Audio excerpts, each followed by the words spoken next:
Perfect. Okay, so thank you to everyone, first off, that shared why they're here and what they're going to be hoping to gain out of all of this. Before we get started into the event, I know we're running a little bit behind just due to that technical glitch there. I want to welcome everyone once again, now that everyone is finally able to see me and hear me, and say thank you once more for joining me this week for everything that we're going to get through. Before we get started, though, this is a massive event, okay? We have thousands of people registered, and I want to make sure that everyone is on the same page in order to make sure you can get the most out of the course. So first, for those of you who don't know me, I am Dr. Rob Van Bergen. I will tell you a little bit more about myself in a minute, but I just wanted to say hi first. So hi. I'd like to invite you all to introduce yourself if you haven't already in the chat, on Facebook, on the live stream. And please, if you're on Facebook, use the hashtag live or hashtag replay, depending on if you're watching live or catching the recording. The great thing about the Facebook group, one of the many things, is that I will be able to check in each day. And that will mean I can look and I can meet you all virtually, though I may not have had the time to read it on a Zoom chat. And I'm really looking forward to that. There's so many new people and familiar faces as well. So thank you again for being here. So please note as well that though if you are on Zoom, my team has muted the Zoom meeting. This is just so that there are no interruptions and that we can get a clean recording that everybody can hear. So I will not be able to actually hear you, though I may still see many of your faces from time to time, as it gives me like a random selection on there. So if you have your video on, if you don't want to see your face from time to time, you can go ahead and turn your video off. It's just part of the Zoom process. Now, we do really want to make sure that you do not miss a thing, and we are going to be having a lot of people joining throughout the event. So please pardon us for our over communication. That is really where we're going to be. We're going to be throwing a lot of information at you, and we want to make sure you don't miss anything. So we will be sending out a daily reminder, email or text, and text, and an end of the day wrap up email. So it's not that we're trying to spam you or anything of the sort. We just want to make sure everyone has the resources and access that they need to make this a success. Now, as you have probably already seen, my team is on this meeting. They're going to fully support you during the event. They have been amazing in putting this event together. There's been lots to do, make sure that we can support this many people and making sure that everything is set up for success. And I wanted to throw a special shout out to our team member, Leo. Leo is your workshop concierge. He's personally reached out to each and every one of you if you're here. So you've probably already corresponded with Leo. Now, Leo is going to help you out in the Facebook group as well as in direct messages on Facebook and text. If possible, it is really important that you make sure you connect with your concierge on the text loop with them. This is going to get you access to special bonuses and private event invitations that are only available through text. So if you haven't had contact with your concierge yet, you can use the chat to just say need a concierge. Usually with a hashtag, it's going to make a little flag. If you do that there, someone will get in touch with you. Or you can email support@painfreeforlife.com to make sure you get in touch with Leo. So for the full event experience, you really should try to get in the Facebook group, okay? If you go to Pain Free for Life Jumpstart Replays, it's PFFL jumpstartreplays.com. One of my team should drop that in the chat as well. You'll be able to join the Facebook group through there, as well as watch the replays each day. Now, the big benefit to the Facebook group is going to be able to interact on homework. I get to see your homework questions. I get to interact with you as well. And I get to see more info that's going on. That Zoom is just not really set up to share. It's not conducive to conversations. So make sure you answer the 3 questions to get access to the Facebook group. If not, my team will be or has been following up with you. Make sure to also accept your friend request from Leo so he can support you through Messenger. Now, make sure you have your workbook. I have mine printed out here. I'm very pleased with this. It's been sent to you if you've registered. Check spam or ask Leo, he can help you. or you can download it again at that same website, pffljumpstartreplays.com. I would ask you to please not share this link. It is only for people who registered to attend the event. If you are not able to attend all of the sessions live, that's okay. Replays are available until March 1st at 5 p.m. Pacific time. I've had a lot of questions about this already, and I've seen some comments on Facebook as well. This doesn't mean that we're not giving the replays until March 1st. They'll be given out each day. It's that they will be taken down after March 1st. You can check these out again at that same website, pffljumpstartreplays.com, and we will send you a link at the end of the day through email. Whew. Okay, we made it through. So let's dive into the session today. I'll just share my slides with you and we can get started. Lots to go through there. Okay, hopefully you can all see the slides.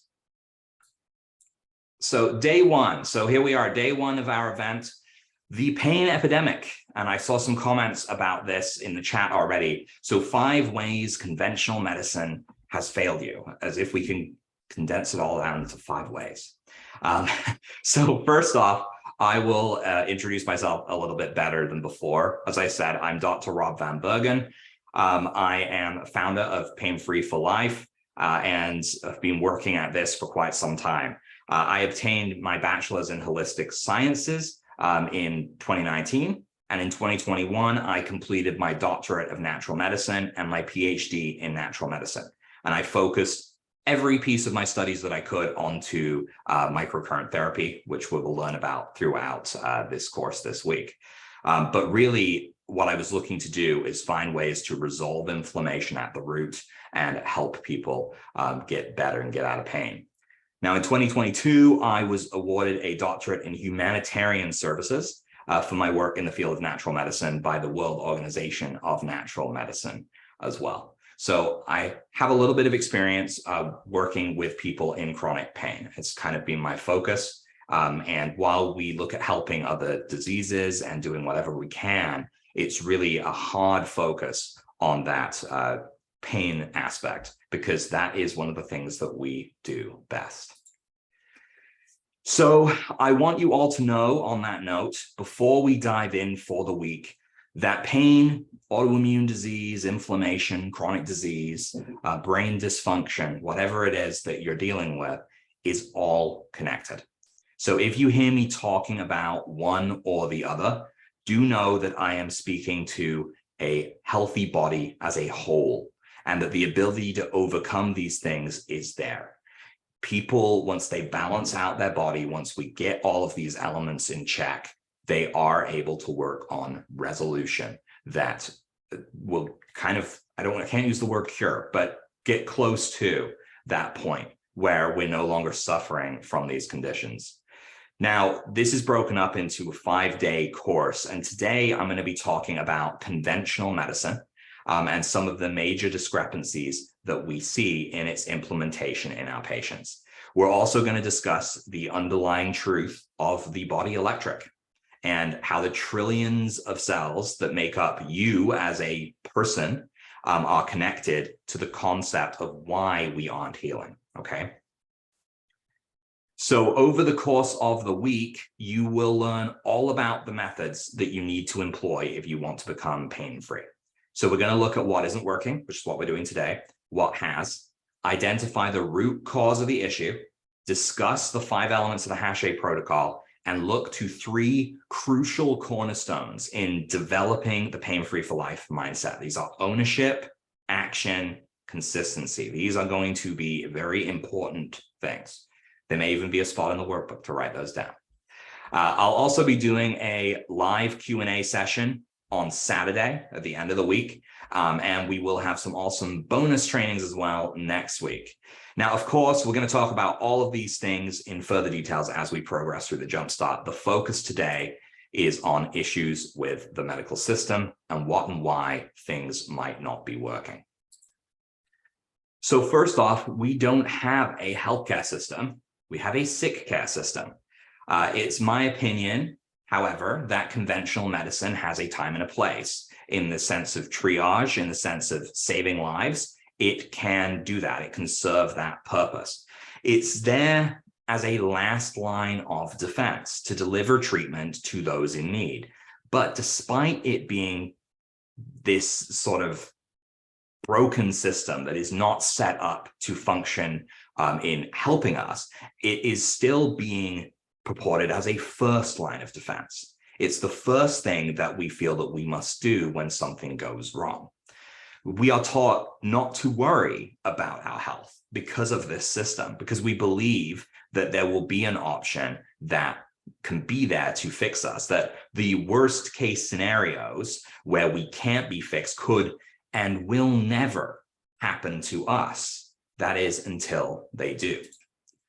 So conventional medicine first works to diagnose you and then to treat the symptoms of that disease.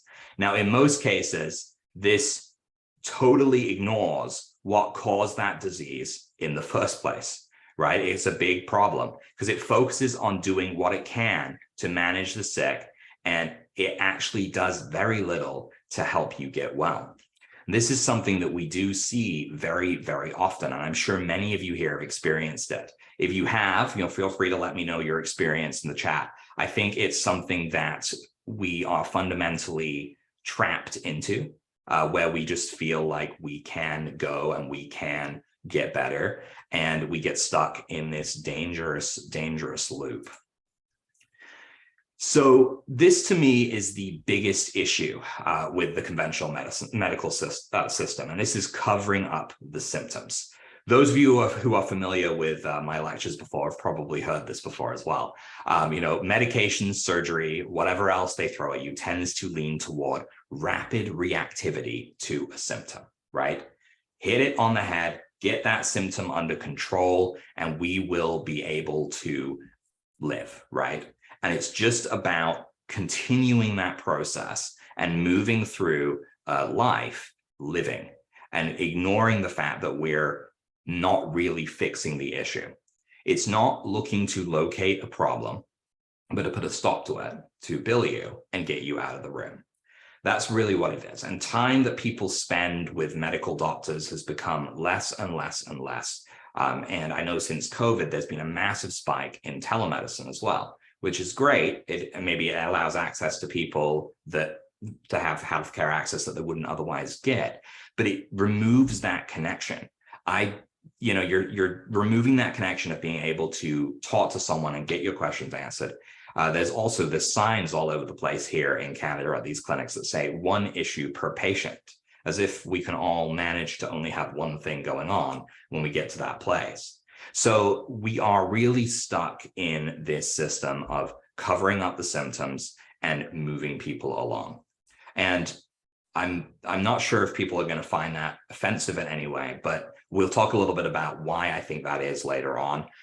There's no, and this is just in general, right? I'm not speaking to any of the doctors watching today. Maybe perhaps you do things differently, but the system I have witnessed, my patients have witnessed, this is kind of how this is set up. So it's sad. It's a sad world. And the things that I see now are changing all the time. I've been at this for a handful of years, and every year I hear worse and worse things. And these are some real things that clients have actually told me. So first off, take these pain meds and you'll live a normal life. So there's a caveat to that, right? How long will you live a normal life for? This is something that I really, really disapprove of, because there's not a talk of side effects. There's not a talk of any problems that can arise from this sort of situation. But this is very, very common. You come to a doctor with a complaint, they give you these medications, they say, let's check in 6 months' time. And then maybe at that point, they raise the medication dose, or they put you on a new one, or you need an additional medication because now there's problems with this one. This one here really got me. So, and I bring this one up all the time, you've got early signs of osteoarthritis. So early signs.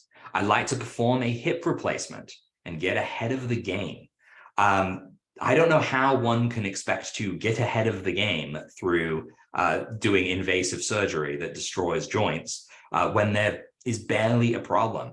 And this one is happening so often now. And it's particularly with hips and knees that I'm hearing about it. But and maybe it's more prevalent in Canada than the US, but it seems that it's this gung-ho rush to deal with the joints and fix the issue. But it seems to be a 50-50 fix. Some people have told me that they were pushed into it and it worked really well. So they're glad they did it in the end. They now no longer have any pain. Other people have told me that the pain is the same. Some have even told me that the pain is worse. So we're seeming to take a gamble on this kind of trend to have surgery and to replace all of these things in the body. Now, there aren't really any side effects to methotrexate. That one's a total lie, because methotrexate will likely kill you after a handful of years. It is actually a radioactive medication that was originally used for abortions and treatment of cancer. And now it's what is given to people for rheumatoid arthritis. So again, whether this is due to lack of education, whether this is due to pharmaceutical involvement in all of the issues that we're talking about today, I don't know. But it's a huge, huge component, is this pushing drugs with no side effects. Many people will take even sertraline as a medication. We'll talk about drug side effects soon. But sertraline is a medication that's used for antidepressants. It is almost as addictive as heroin when it comes to getting off of it. I know people, personally know people, that have not been able to get off of sertraline because they've been put on it and forgotten about, and they've kept taking it and no one's checked in with them. And then by the time they go to get off, they are detoxing like they're a lifelong drug addict, because the brain and the body becomes dependent on those medications. So even outside of dangerous medications like methotrexate, we're talking about all medications having these long-term side effects and a potential addiction, because your brain will want what we feed it. I've also had someone tell me that what you eat has little to do with arthritis, as if eating food that is inflammatory has nothing to do with an inflammatory condition. If you won't take the medication, then I won't help you. That one kind of stings when I hear that one. I think that there's so many people out there that don't want to take medications, but are being forced to, or they're being left with that feeling that they are alone. There's nothing wrong with you. That one, people with chronic pain start to get to that point a lot of the time. There's nothing wrong with me. That's what my doctors have told me. It must all be in my head. And of course, that final one, it's all in your head. Now, I'm not going to pretend that our brains don't have something to do with pain, because there's a very, very big connection there. But if someone is experiencing pain, just because a doctor can't fix it with drugs does not mean that that pain is all in your head. So these are just a sample of everything that I feel clients are dealing with to this day. And maybe you've had something that a doctor or a medical practitioner has said to you before that just felt like a total slap in the face. And if you want to share that, feel free to do that. But these are just some of the worst ones I've heard before. And here we are back to the pills. This pill will fix you up. This is something that many people have been taught to do. They believe that we take the pill, we'll feel better. But there is no such thing as a pill that can resolve disease. And that is the hard truth. All pills do is they mask the problem and they allow you to degenerate in peace. What the pill is actually doing is lessening the pain and discomfort in most cases, sure, not in all. But on the bad side, it does shorten your lifespan. It numbs your body to the existence of a problem. It comes with different side effects depending on the drug, and it impacts your organ function.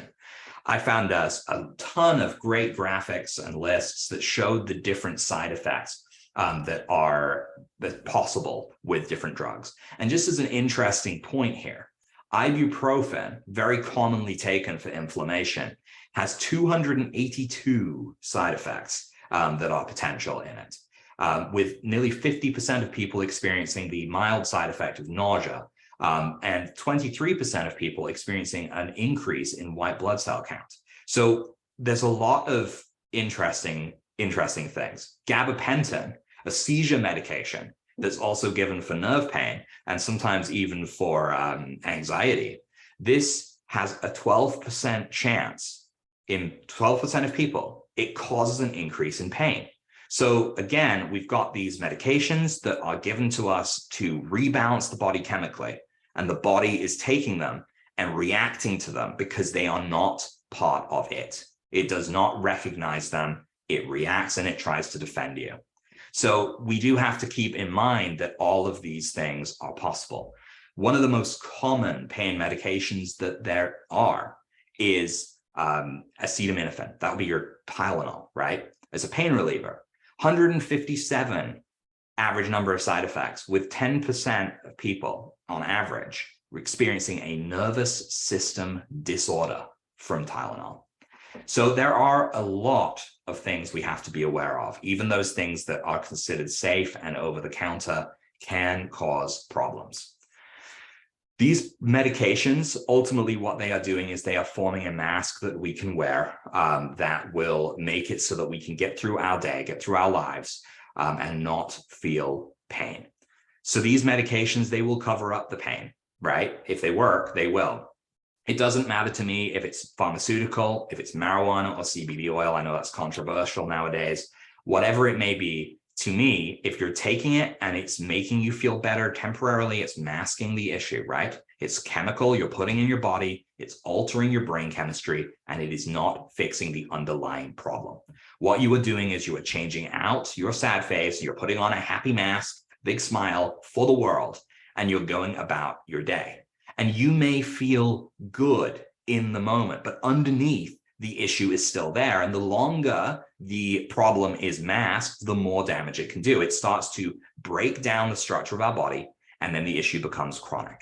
Remember what I said earlier. There is no such thing as a pill that can resolve disease. Let's get into surgeries. I've already ranted and raved a little bit about this, but I won't linger too long on it here. This is becoming a more common and more disturbing go-to solution for chronic pain. It hurts, so replace it.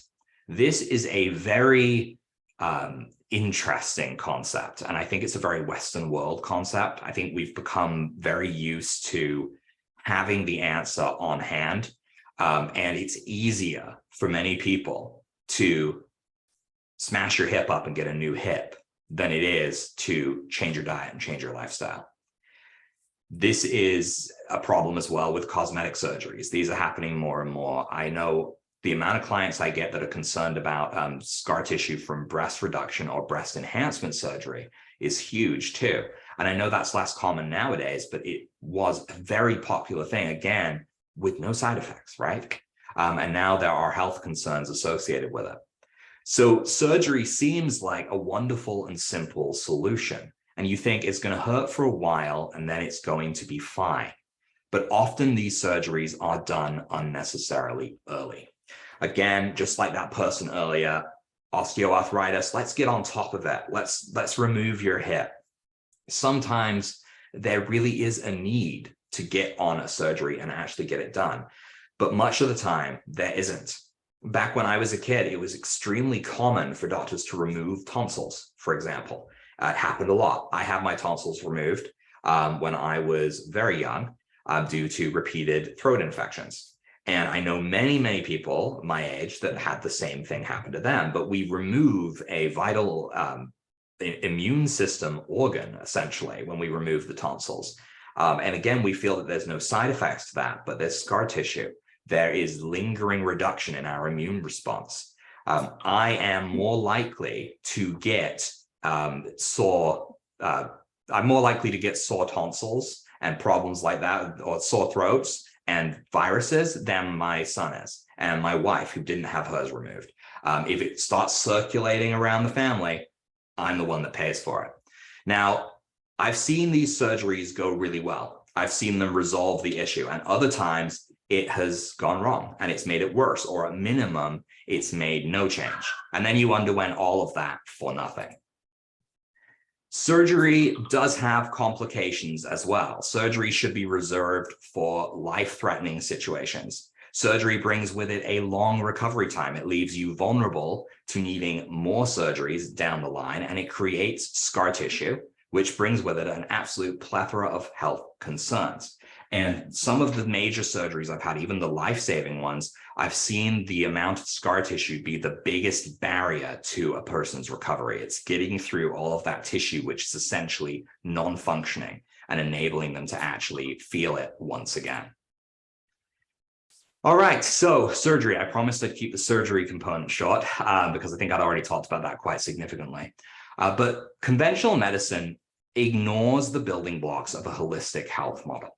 Now, nowadays, we are seeing an advent of foray, if you will, into people being functional medical doctors, and that has changed the way things work. But there's definitely some positive things going on in that regard and some negative things as well, because when you break it all down, at the end of the day, there's still a focus on those generalized pharmaceutical solutions. It's the nicest way I can say it's pharmaceutical. So mental health is connected to pain. This is something that I see as a major flaw in the typical medical system. It is fundamentally important that we acknowledge now and forever that mental health is connected to pain and disease, no matter what we might be told. For some people, it's a precursor. Chronic stress develops into fibromyalgia or Crohn's disease. For others, chronic pain can develop into a form of PTSD, which can totally shut down the healing process. And this is something that I've seen in people that have had chronic pain for a very long time. They develop a pretty extreme version of PTSD, where their stress is the thing that is holding them up. Their stress is the thing that is stopping them from healing, and they can't get out of that loop.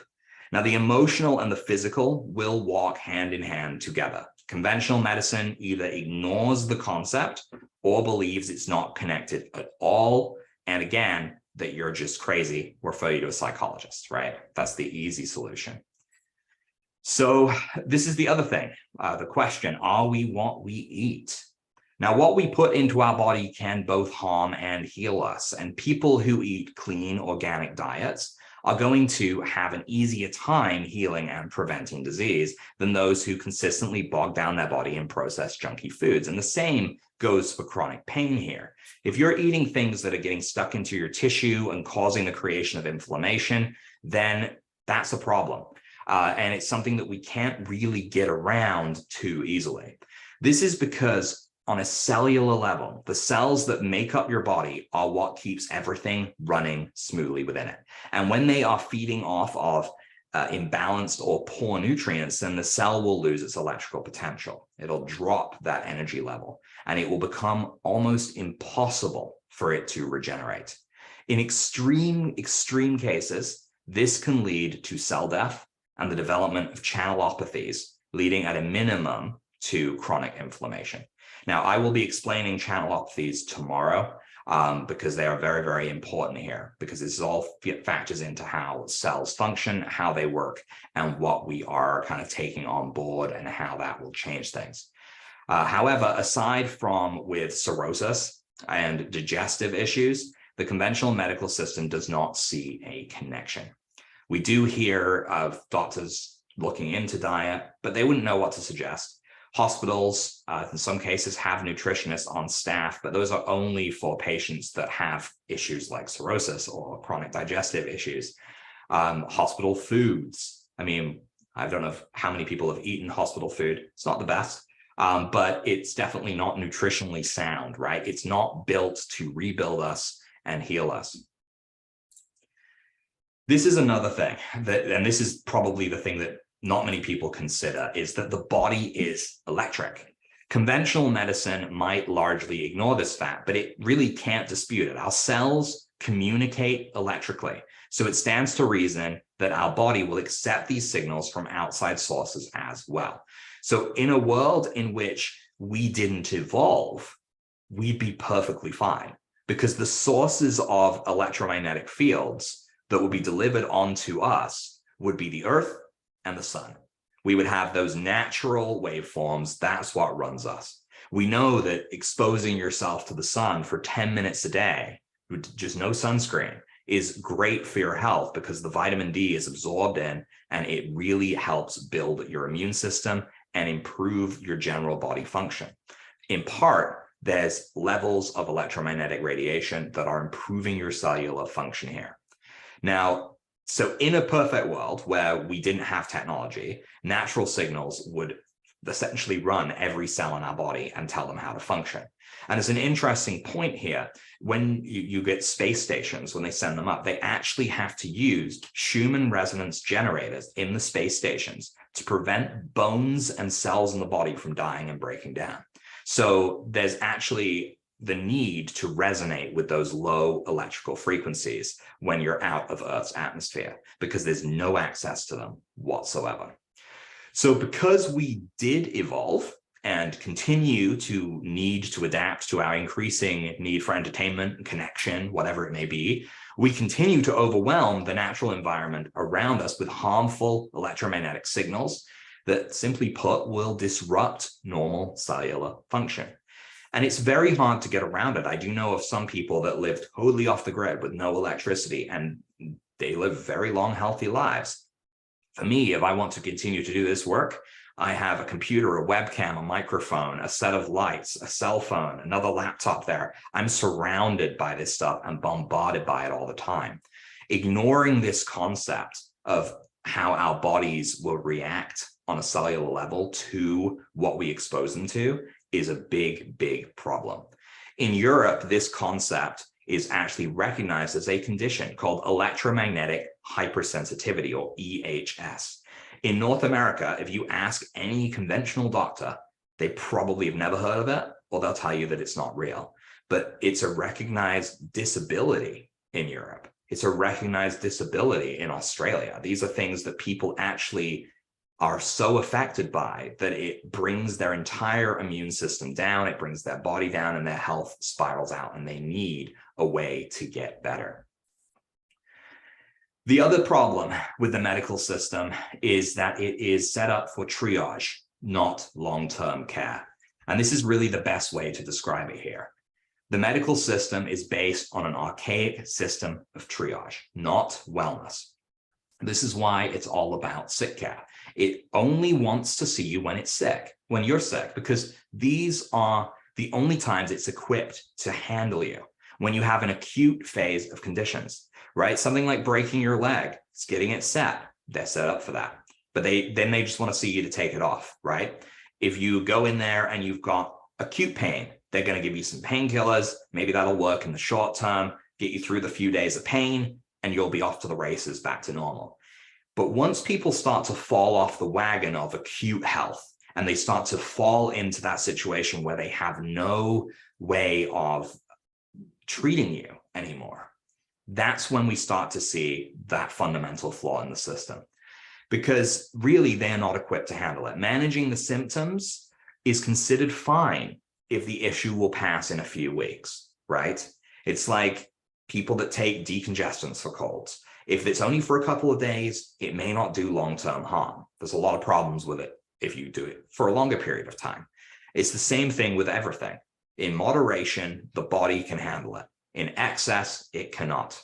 So if the issue continues and you're not able to get it fixed, it becomes too challenging to even consider taking it on, because the risk of side effects goes up the longer the band-aid of medications is consumed. So people will take these medications, and over time, their tolerance to them will go down. They will need more and more and more of them. The side effects will go up. And then as a medical practitioner, it's very hard for them to continue giving it to you, because at that point, they're risking killing you, and they know that.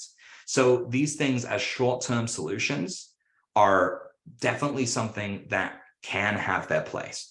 I'm willing to hazard a guess that many people watching this today have probably been put on prednisone for a short period of time at one time or another. Now, prednisone is essentially going to really help with inflammation for that short term. Small doses, 1-2 days maybe, to get through like an extreme allergic reaction. This is something people can see a benefit to. But I've had people that have been on prednisone for 6 months or a year or 2 years. And that drug really is not good or conducive to that, worse than many of the other ones out there. Over-specialization. Oh, this one really gets my goat. So one of the first course of actions when people achieve a diagnosis is to refer you to a specialist. Now, at this point, we're kind of stuck because the specialist is often not able to look past their own specialization or the diagnosis you were given to see any connection between the body and your wellness and the condition that you are struggling with. So surgical specialists are almost always going to want to do surgery. If you're being referred to a surgical specialist, why would they be referring you? If the surgeon's going to get that information and they're going to look at what surgery they think you need and they're going to slap it on you and say, that's what we should do. Rheumatologists, these are going to put you on disease-modifying anti-rheumatic drugs like methotrexate. For me, I think I talk about this a bit later on in the week, but my dad, Dr. Hache, he was diagnosed with rheumatoid arthritis, and a rheumatologist, as part of the process, he was referred to first thing, methotrexate. And he said, well, that's such a dangerous drug. Why would you want to put me on that? And she said, well, if you were my father, I would want to put you on that. And he said, do you really hate your father that much? But the truth is that we have these issues, right? We have these issues with these drugs. They are put out there, and rheumatologists, they jump on this as the only course of action. But methotrexate, when taken with advanced rheumatoid arthritis, might give you 5 good years. That's what my dad was told. That's what other people have been told, 5 good years. And then after that, what happens, right? Then everything goes down the toilet because, again, they can't keep giving you to you anymore because they will risk killing you. Pain doctors are going to put you on pain medications, at worst, opiates. We've been really lucky here where we live that the main pain doctor in town has adopted our protocol, our equipment, and uses that more often than they do drugs. And there's definitely a reduction. I will say kudos to everyone out there, the pain doctors that are not giving opiates nowadays. But it's definitely still a thing. And depending on where you are in the world, and with the advent of telemedicine, accessing doctors from other countries that are authorized to prescribe within your country, there's definitely some issues with prescribing opiate medications that are maybe not considered issues in Europe or the Middle East that are now issues over here as a result. So really with these specialists, it goes on and on and on, and none of this works on resolving your issue, at least not without creating more issues in its path down the line. I like to call it a prescription education. So many doctors, they go into medical school with the intention of really helping people. I know a couple of people that we've treated that have been young teenagers that want to go on and become regular doctors and change the world. But the system is really not set up to that regard. So much of the education is focused on the medications, and it becomes the answer. In fact, Big Pharma publishes, I think it's Pfizer specifically, publishes most of the textbooks that students use in medical school. It funds the schools, and it gets in there early. It's like grooming them to use these prescriptions and to believe that they're good without even knowing it's happening. There was a study done in Canada where they were supposed to be evaluating all of the contributions of Big Pharma to the medical schools, seeing how much of a financial difference it makes and whether it is impacting the way that doctors run their practice and the way they believe in Big Pharma. Well, the study took 3 years and the results were presented to a closed board, and they decided not to share them with the world. So who knows really what happened, but when people choose not to share those results, it tends to mean there's a little something going on behind the scenes. Unfortunately, by the time the student graduates, industry interaction is the norm. It becomes harder and harder and harder to question decisions. So how could they do harm when this company has done so much good becomes the concept. Now, this is what I wanted to put in there to sort of say, I really think that there is value, and I'm very pleased that there are medical doctors in the world for those situations and people that do look past all of this. But I don't think that it is anyone's fault beyond the bigger picture. I think that the way people are trained, again, you go in with the best intentions, then you come out with this easy way out of prescribe, and you get overworked and you burn out, and it becomes easier to just give them the medications than it does to try and find solutions. Because if there's one less patient on your roster, then that's much, much easier. And my wife had a similar experience in nursing school. But it was actually really interesting. And I was really excited because in the first year, she was actually taught about herbal medicine, diet and nutrition, chiropractors, acupuncture, all of those things that are beneficial and how to recommend them for clients and what to do. But as soon as the second year of her 4-year program started, it pivoted and everything became pharmacology, pharmacology, pharmacology. And once she started working in the hospital, it turns out that all the things they said were available, the nutritionist, the physio for the exercise, the people that are going to help, like in the mental health department, those are not resources that are readily available because, again, it's set up for triage, not healthcare. So they don't look at those things. It's just prescribe, put it away.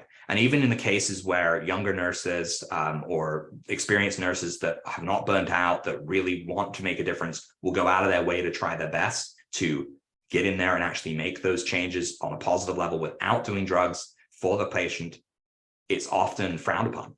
And people get in trouble for going outside of their scope. And then you've got to rely on the next person to take over your patient to continue that plan. So it's really kind of a big problem. That's really what I'm trying to say.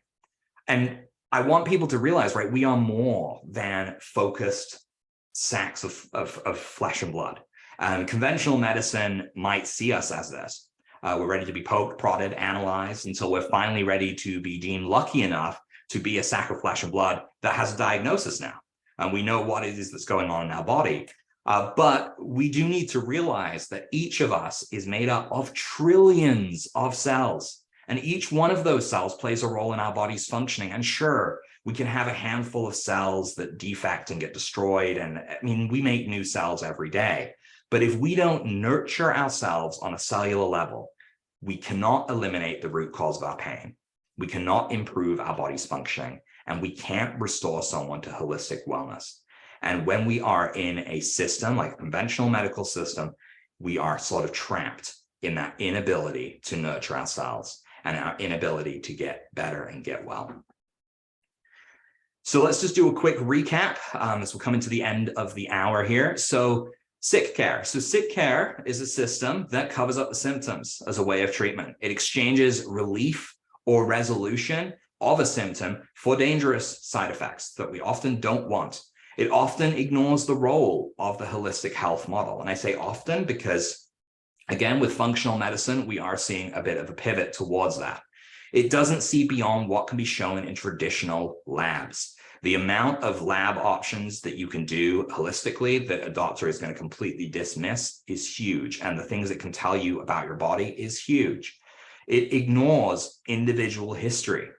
Now, people are going to get to this with the homework for the day, but what you go through, what you experience, this is extremely important in being able to resolve chronic pain. Everyone's individual history, however much it may not seem connected, is critical. And I often find that if cases are referred to me from our coordinator team, it's usually because there's a history thing. Once we look into that history, we can find something that happened 10, 20, 50 years ago. That was an injury or an accident or something that someone forgot about and forgot to treat correctly because it couldn't possibly be connected. Sick care is also designed to thrive in triage situations. And believe me, if I cut my fingers off, I'm going straight to the ER. I'm not going to try and stitch those back on myself. And sick care is over-specialized. Specialists do not liaise between one another. I was very lucky to have an eye specialist with one of my patients contact me and talk to me directly, but that's the one out of 10,000 plus patients now that I've actually had their specialist want to talk to me and see, because they're hyper-focused on their own specialty and their own area of expertise.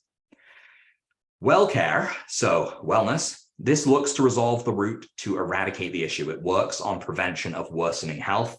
It recognizes the body as being connected, and it specializes in the body as a whole cohesive system, designed for prevention and resolution of long-term issues as well. We have designed well care to prevent and resolve issues.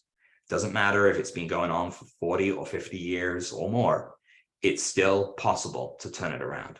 And well care realizes that chronic pain and chronic disease are a journey. They're not an overnight event. This will cause us to look at everyone as individuals, not as diseases or conditions, okay?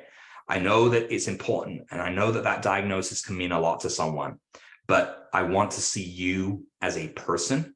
I want to see what it is that you have gone through, because it's more than just fibromyalgia. It's more than just hypothyroidism. There's more to you than that. That is not who you are. And we will be talking about that more throughout the week. So day one, homework challenge. So the homework, I've tried not to keep it too complicated, guys, but it's going to be really helpful to us to see what you got here. So I'd like you to think a little bit about what we've talked about today. And I'd like you to reflect on what your healing journey has been so far. So in your workbook on page 9, you will find a space for you to answer the below questions. What have you tried? What has worked? And how much did it work? And what has not? Now, these can be very short answers, or they could be very involved answers. I've talked about the history of the individual being important. This is an important first step, because there's a lot that can be ascertained from these questions alone. If someone tells me that acupuncture work has helped them in the past, that is huge. I now know that they're going to respond well to meridian work, right? There's a lot that we can ascertain from these little things. Chiropractic, there's some structural things going on, right? There's so much. So do not skip on that. I'd also want to emphasize once again that if I'm going to see your homework, it's probably better that it is posted in the Facebook group. It's okay if you watch on Zoom, if you'd rather, but if you're in the Facebook group too, please, post it in there, because I'm going to be looking through, I'm going to see, and I'm going to try and comment on them as I see them. This is a safe space. Everyone in this group, we're not going to keep this around afterwards. We will be removing everything once it's all done. So feel free to share as much or as little as you want. I'm sure that you'll also get some great input from other people. I've seen some amazing practitioners on here today, actually, who I recognize and really respect. And I know that they're probably going to be keeping an eye on all of this as well. But most importantly, I just want to see what it is that you guys have going on. And that's really the only place to do it. It's like a public forum, right? Well, private forum. Next, we're going to talk about day 2 really quickly here. So this is going to be identifying the root source of your pain and the aggravators, the things that aggravate your pain or your chronic disease. Remember, I'm not just focused entirely on pain here. So I do hope you'll join me at the same time tomorrow for day 2 of our Jumpstart challenge. We will be identifying this root source of your pain, what might be aggravating it. This is a very big one, and I can't wait to see you there. If you like what you experienced, please, it's still time to invite more people. I want to help as many people as we can with this event. We put a lot of work into it, and there's a lot to learn. It's not too late to invite people. You can just invite them with that URL there on the screen, thepainfreejumpstart.com. They can register. It's going to be a replay of this one. There's lots of resources so that they'll be able to catch up. And remember, if you have any questions at all, you can reach out to your concierge or reach out to Leo. He'll be able to help you. So there's Leo's email on the screen, concierge@painfreeforlife.com. You also have his text number. He's texted you, and you can ask on Facebook for help too. But let's make sure we get your homework in, get it done for tomorrow, and I'll see you then next time, tomorrow, same time, same place, with less technical difficulties. So thank you, everyone. I look forward to seeing you all tomorrow.